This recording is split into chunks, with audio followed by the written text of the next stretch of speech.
Let's talk the club.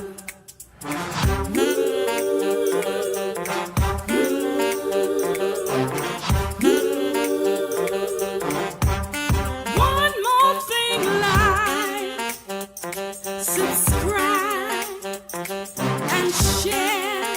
Come on, let's talk the club. Woo!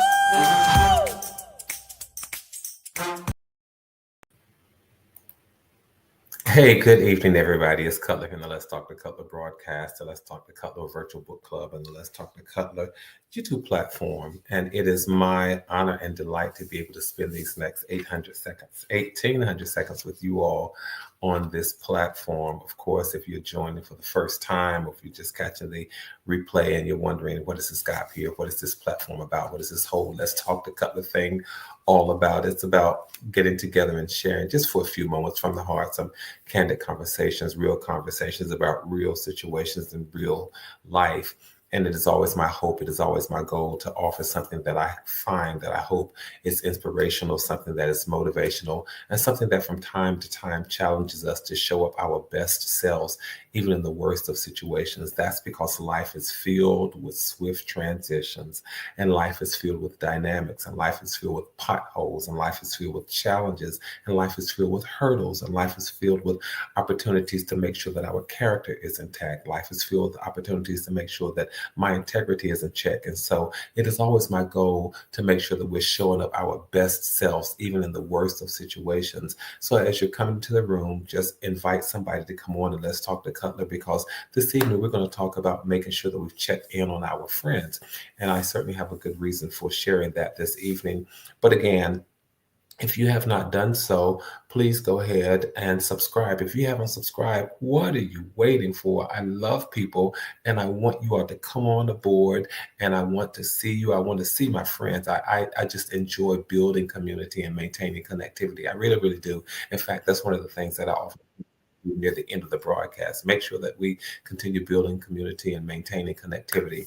I'm going to shout out in just a moment the LTTC VIPs. Those are the people who tend to show up in the chat room first. I see that others are coming on. As you're coming on, go ahead and hop into the chat room and say hi and hello to everybody and see how they're doing. Check on them. Listen, check on them. There's a reason why I'm asking you all to do that this evening. Check on the people in the chat, and as people checking on you, make sure you respond back and talk to them and say hi and all those sorts of things, because many of us have been communicating with each other via chat for some years now. Some of us have never necessarily met each other geographically or physically, but we've just connected, and we've connected here in this space. And can I tell you how special that is for me to think that we don't necessarily know, we haven't necessarily connected with everybody here in the chat geographically or physically, but how special is it? Think about it. How special is it that we have built community? How about that? Think about that for just one moment. As you're coming into the chat, there are people that you may not know, people that you may not have seen, but think for just a moment, you all. We have built community, and it doesn't matter how large or how small, how grand or how tall community is. We have built community. There are people in the chat who've never seen each other. People in the chat who don't necessarily know each other. So if you were to see each other in public, you could possibly just run right or walk right past each other, and you would not know, because we've built community here. How special is that? And we've built it with consistency. And so I want to thank you all, really from the bottom of my heart. I want to thank you all for helping me to build community. There are some people who say, well, if you would stayed on this other platform, you would have done this, but then that would have happened. But you know what? I believe things happen just as they should. When you're working by the rules that I work by, I believe that things work together for your good, and they unfold just as they should. Don't get me started too early, because I'm trying to stay on maybe a 3, 4, 5 for now. I might work my way up to a 7, 8, 9, or 10 before it's all over, because the message really speaks to my heart tonight. But again, things unfold. Life unfolds for you just as it should. When you place your faith and your hope and your trust somewhere else, it unfolds just like it should. Let me go ahead. Do me a favor, honestly, do me a favor and invite some people to this broadcast this evening. We only have 1,800 seconds. I don't know how many we have left. I've probably just talked several of those for a moment. But we're going to talk about checking on our friends, checking on our circle, checking on our village, checking on our community. And we're going to talk about the importance of that in just a moment. But before I do, I really do want to shout out the LTTC VIPs, those that I see from my vantage point as the first people who hopped into the chat. That's McDiner and Annie McDiner, Annie Cutler, McDiana, Annie Cutler, and Lynn Gardner. It is so good to see all of you. And so I'm so thankful that you all decided to share this time with me. Again, go and get somebody, tell them to come on, and let's talk to Cutler, because we really do have some things to talk about. And of course, because I see it in the chat, I'm just going to take the opportunity to give a special shout out to my cousins, Linda and Paul Martin. Thank you all so much for joining this evening. You're always here, but a special shout out to Paul this evening. All right, let's talk about the importance of checking on people in our circle, the importance of checking on people in our space, the importance of checking on people in our village and in our community. But as I do, let me walk us into that for just a moment. Let me walk us into that for just a moment. And you may have to do a replay on this so that you can follow with where I'm going with this. What I would like for you to do is to write down the 10 most important people in your circle. Write down the 10 most and I'm going to try to write this so as I'm chit-chatting. So write the 10 most important people in your circle. All right. And then as you write the 10 most important people in your circle, I want you to think about them. And then I want you, beside each one, to list their favorite method of communication. List their favorite method of communication. So you might need to run and grab a piece of paper, because I'm going to walk through this. But again, write the 10 most important people in your life, and then list their favorite method of communication.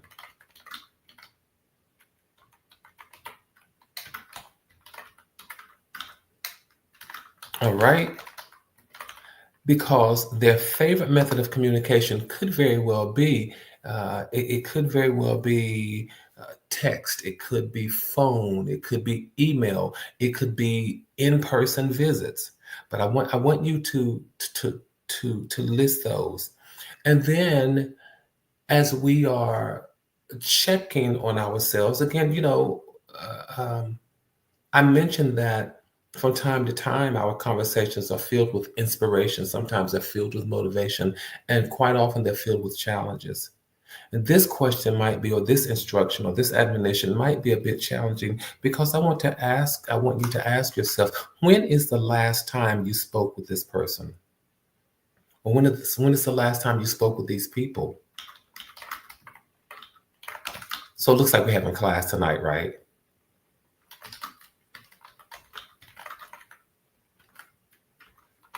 All right. When is the last time you spoke with these people? And you all can chit chat and talk to me, because I'm going somewhere with this.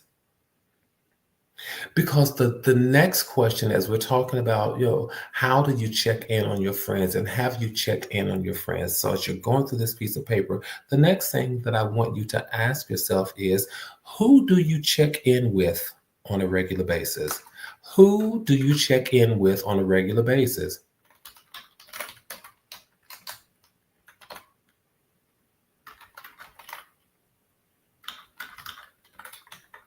All right.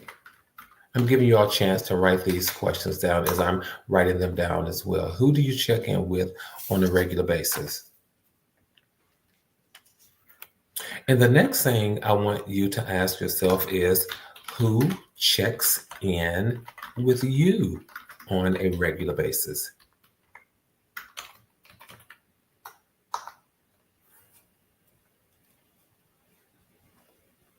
Only two more questions. Only two more questions, and I know it seems like the questions are going on and on and on and on.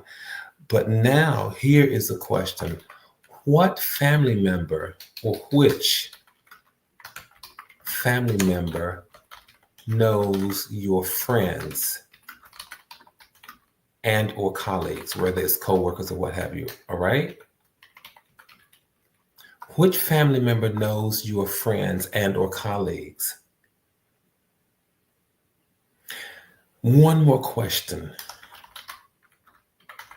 Which friend knows your family members? These are such important questions. They really are important questions. And so I want you to just go back and take a look at those. You know, who are the top 10 people? Who are the 10 most important people in my life, in my space, in my village, in my circle? And if you don't have 10, then go to 5. I just chose 10 just in case people have a larger network or a larger nucleus. But write down the names of the most important 5 or 10 people in your circle. And then list them, make sure that you understand or know their favorite way, their favorite method of communication. For some of them, for some of us, it may be text, it may be email, it might be a phone call, it might be face-to-face visit, it might be meeting for lunch, it may be doing anything like that. And then ask yourself, now, when is the last time I spoke with these people, these 5 people? When is the last time I communicated or spoke with these 5 people, with these 10 people? And then the next question goes on, who did you check in with on a regular basis? I want to talk about accountability for just a moment. To whom are you accountable? To whom are you accountable? Yeah, I check in, or who do you make accountable? And you say, listen, you're going to be accountable to me because I'm going to check in with you. You're going to be accountable, and so their role is accountability. Your role is responsibility. And then when that's reversed, how does it work? So who do you check in with, and then who checks in on you? And which family member? It is important. I know we don't always like our worlds to collide. We don't like all of our circles to connect. We don't always like that. But from time to time, it is ever so necessary to make sure that while your worlds don't collide, they are still connected. They don't have to collide, but they're connected. There's a bridge. In my world, there's the church world, the church circle of comrades, colleagues, and confidants. And then there for a number of years, there was work, and work was twofold because I worked 2 jobs for many years. And then there was the professional circle in 2 spheres. So I had several worlds going on. And then I had friends outside of those spheres, outside of those. And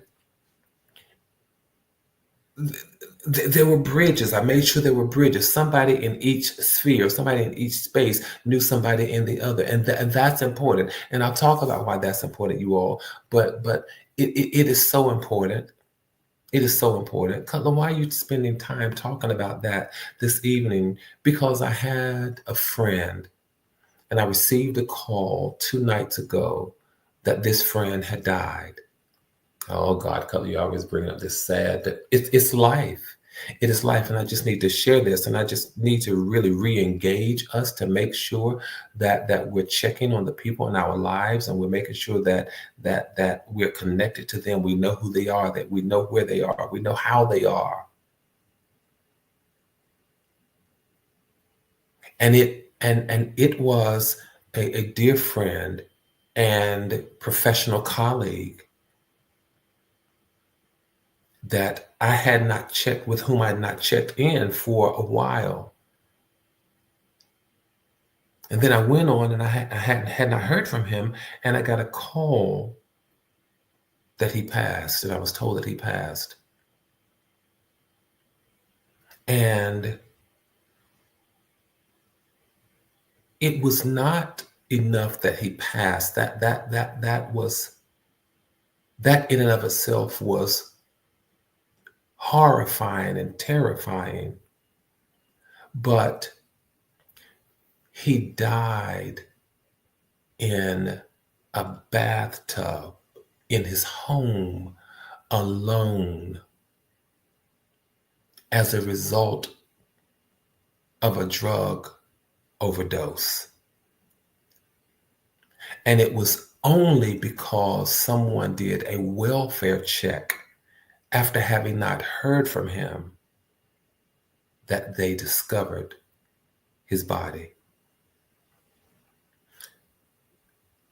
And as you can imagine, that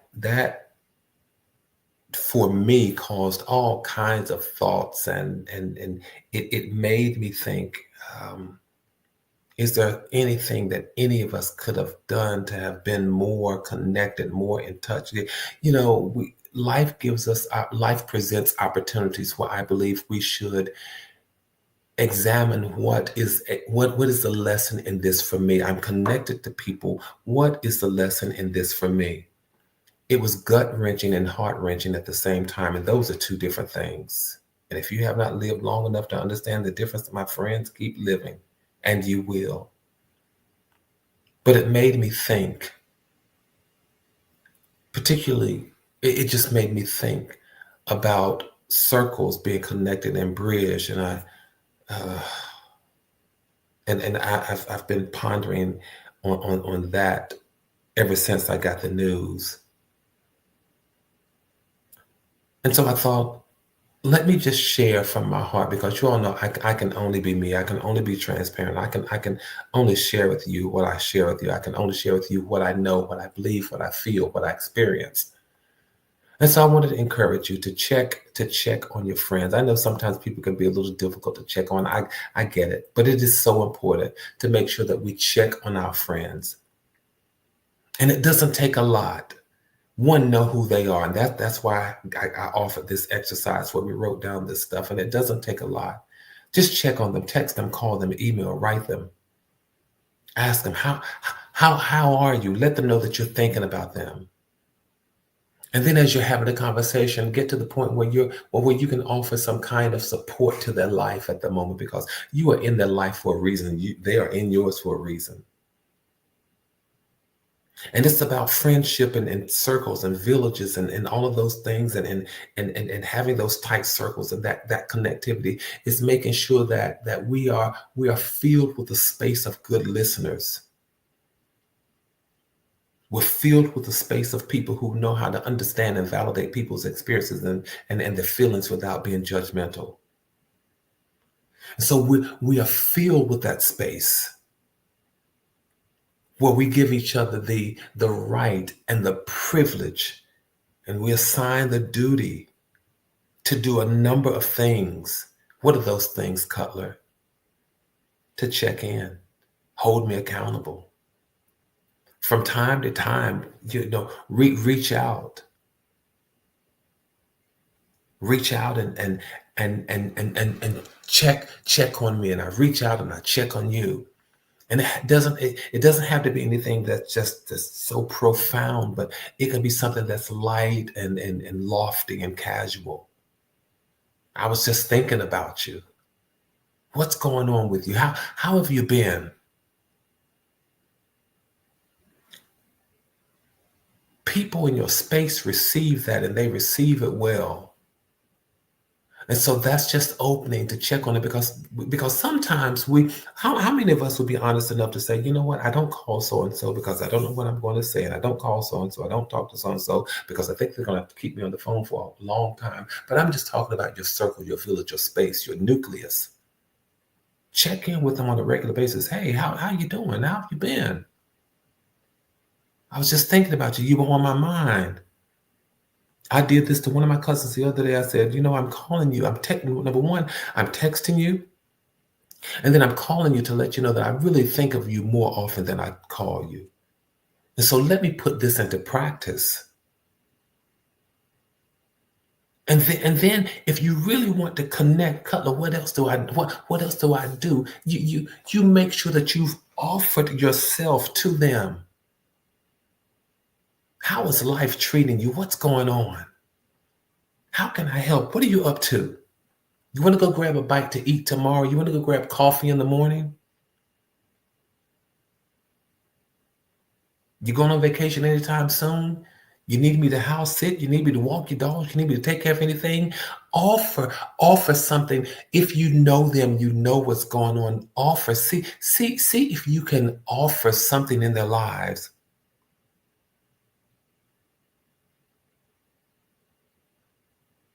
And then ask them things. Check in with them. What's going on with you? How have you been doing? In this political climate, how are you surviving? How are you maintaining? Don't just ask yes or no questions or questions that really cut a conversation short. How have you been doing? How are you processing all of these things that are going on? Your life has taken a few turns, I notice. How are you handling that? How are you managing it?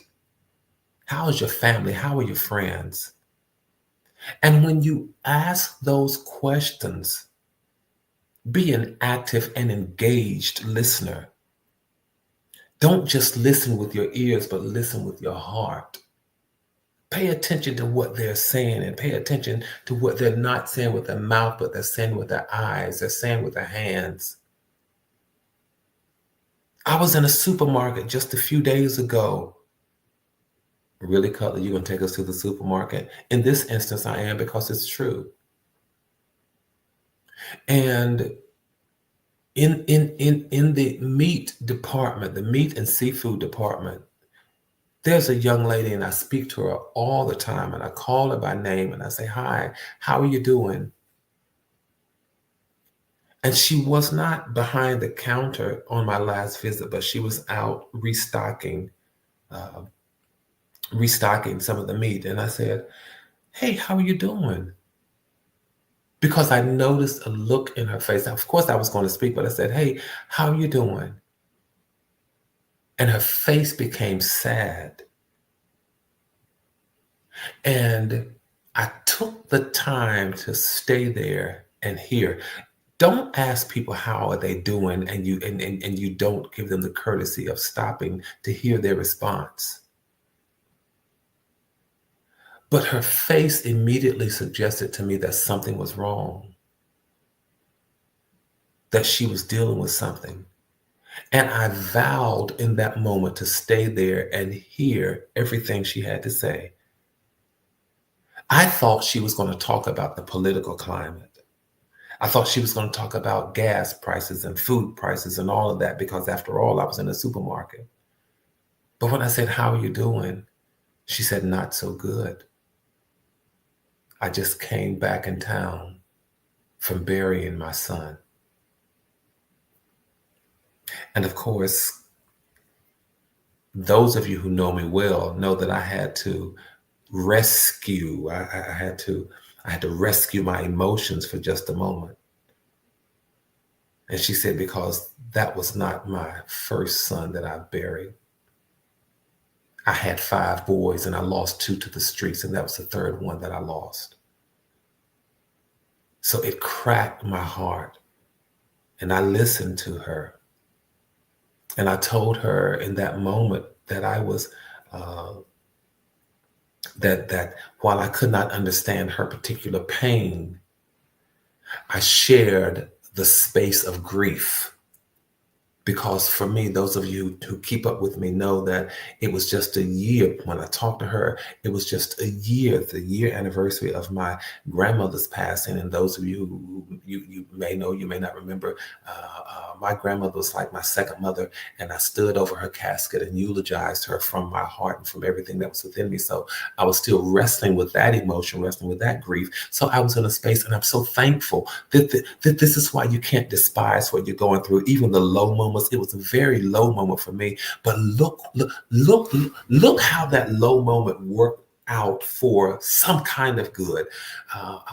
It allowed me to connect in a space where I understood where she was. And so when I said, "How are you doing?" and she said, "Not so good." And she said she was sad because she had just got back from burying a son. And it wasn't the first one, it was the second, or it was the third one. And I said to her that the thing about grief is that when it lands, it does not take off again. It's with you for the rest of your life. And you just have to learn how to navigate the thing that you never asked for. And when she saw that I understood, she just sort of exhaled. It gave her a moment to exhale. In that moment, it said to her, somebody understands what you're going through. And let me just say this, she's not in my top 10 people that I communicate with. My point is, when you talk to people, when you ask people, how are you doing? Give them the courtesy of hearing them with all that you have. Because after that conversation, I said to her, you all know I can only be true to who I am. I said to her, you may hear this. And she said, with all that I'm going through, I try to put it in God's hands, but sometimes I feel myself taking it back. And I said to her, you may hear several people say this, but I mean it with every fiber in my body. I am going to remember you in my prayers. And she said, please do. And she told me her son's name. It created a space where she allowed me to check in. And I said to her, you may hear this from some people, but I mean it again with every fiber of my being. I'm going to pray for you. I will remember you in my prayers, and I will honor your son's memory in my thoughts. And she told me his name, and she said, can I have a hug? I hugged her, and that in the midst of my grief, that was one of my most feel good moments for that entire week. Learn to check in on people. Listen actively, see how they're doing. Be vulnerable with who you are and how you show up, and be willing to share. Because what does it do as you're checking in with people? It creates a space of trust. It creates an opportunity for connection. It did not matter to me when she said she lost her son to the streets. It did not matter. I didn't stand in a place of judgment. I didn't offer any unsolicited advice about, how to raise children. I didn't do any of that. But I was resolute on listening, paying attention to what she was experiencing in that moment. And I let her know that I understood and I cared for what she was experiencing. This is what I'm saying. When you check in on people, ask the questions that are open-ended. Listen with engagement. Be vulnerable and willing to share what you're going through, what you're dealing with yourself, so that you can create a space of trust. You can create an opportunity to connect. And don't judge. Don't offer any unsolicited advice. No. Don't do that.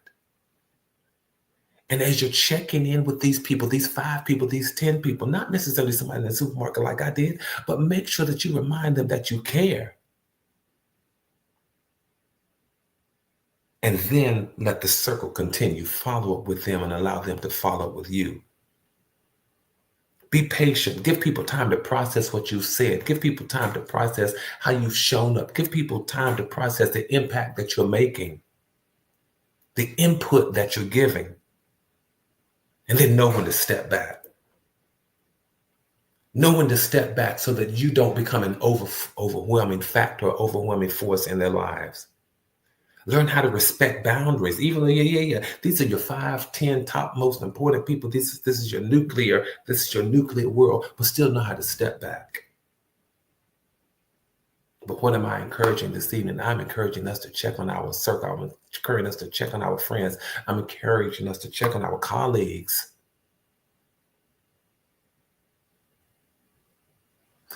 I celebrate you because you check on me. These Tuesdays when we get together, you check on me. And there have been those of you, if I've run a bit late, and those of you who have my email and my phone number, you'll text me and say, hey, is everything all right? Are we on this evening? What's going on? I appreciate that. Linda says sometimes what we go through is to be available to help someone else going through the same thing. I absolutely believe that with all of my heart. I think that we have opportunities. Color, are you going to go there? Yeah, I am. I think that we are given opportunities to share and to teach and to minister in areas where we ourselves have been challenged, where we ourselves have been impacted, where we ourselves have been influenced and affected. We then have the right, the duty, the obligation, and the opportunity to share from that space and from that place. Do it every chance you get. McDiner says, once my neighbors saw a questionable contract at my home, they texted and called to warn me. And I think that's wonderful. I think that's absolutely wonderful. Marissa says, I have two neighbors who watch after me that women. I think it's wonderful because although I said friend and family, it is your community, it is your space, it's your circle, and your circle can be your neighbors, it can be your coworkers, it can be your colleagues. Many of you, at least some of you, will remember in the onset of the COVID pandemic that I looked across the street from my house in the height of the pandemic, and my neighbors and I were floored because that was a time when people, we were withdrawn and we were reclusive and we were alone. And we didn't go out and associate, many of us, because we didn't know who had what. We didn't know who had been where. And one day we watched the police show up, then the coroner show up, and we watched our neighbor and friend. We watched her body being taken out of the house on a gurney. Let's check in on people. Check on your circle, check on your space, check on your friends, check on your family, check on your loved ones, check on your village, check on your support system. I've taken enough of your time. I just wanted to reiterate the importance of that. Listen, we're nearing the first quarter of the year. I hope you all are doing well, and this is a challenge as we're nearing the end of the first quarter. Just check in on everybody. I want to say thank you all so much for allowing me to come into whatever space you've allowed me to come into. I appreciate you more than you know. I really, really do. I appreciate every single one of you. Let's keep doing what we do, you all. Let's keep building community. Let's keep maintaining connectivity. Let's keep our heads up. Let's keep our hopes up. Let's stay safe. Let's stay sane. Let's continue to tell people, come on and let's talk to Cutler, because the man is just talking from his heart. He's just sharing transparent and candid moments in an effort to do what? Help save somebody's life. Know that from my heart to yours, there is and always will be so much love. I thank you all. Until the next time I see you, I'll see you all. Have a good night, everybody. Good night.